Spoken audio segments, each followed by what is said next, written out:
And it's good to be back here in this chamber for a new term, but unfortunately also being back here means that we also need to deal and debate some of the issues that do come up from time to time, and it is a bit brave for the Coalition to come back in this place after the election period and lecture the government on biosecurity, given that it was this government when we first came into power back in 2022 that actually had to fix our biosecurity system, which was not just broken but also underfunded. And the government's worked backwards in order to make sure that we continue to have one of the world's, if not the world's, best biosecurity system, the envy of what is really considered to be the benchmark of biosecurity when it comes to trading nations.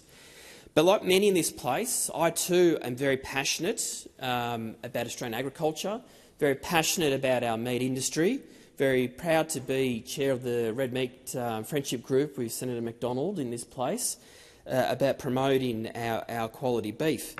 But it is worth mentioning some of the facts that are before us when we are dealing with this issue at the moment regarding the United States and the government's decision to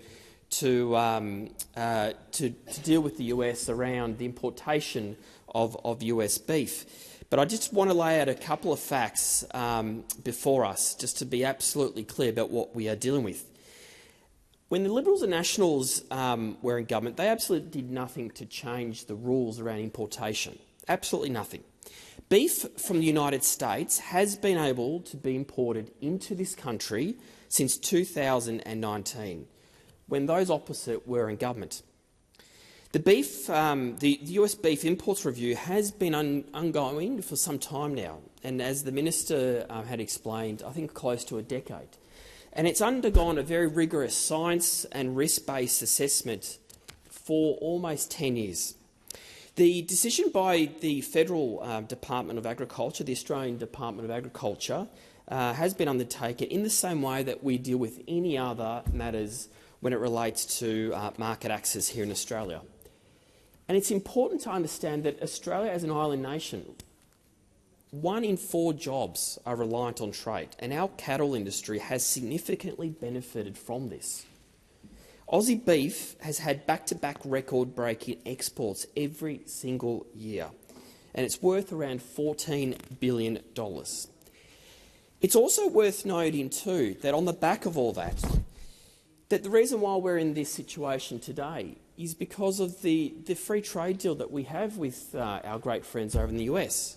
The Australia-US free trade arrangement that was signed by the former Howard government, Mark Vaile, when he was minister and a member of the National Party, going to the US and signing this agreement back in 2004. So this is not a new set of circumstances that we are dealing with. You know, it's fair to say that the government, and I'm assuming most on those sides, are very open to free trade, particularly the Liberal Party. But when the National Party come in here and talk about these issues in the very first week or very first fortnight of a new sitting week, you do have to question what is going on internally in their party rather than externally. Because the only way that I can see what is happening right now is that the government has done everything that we should be doing. If those were in power, they would have done the absolute same process, adopted the very same risk assessment processes that are in place that we are going through right now. So there is nothing new about what the government has concluded with its review.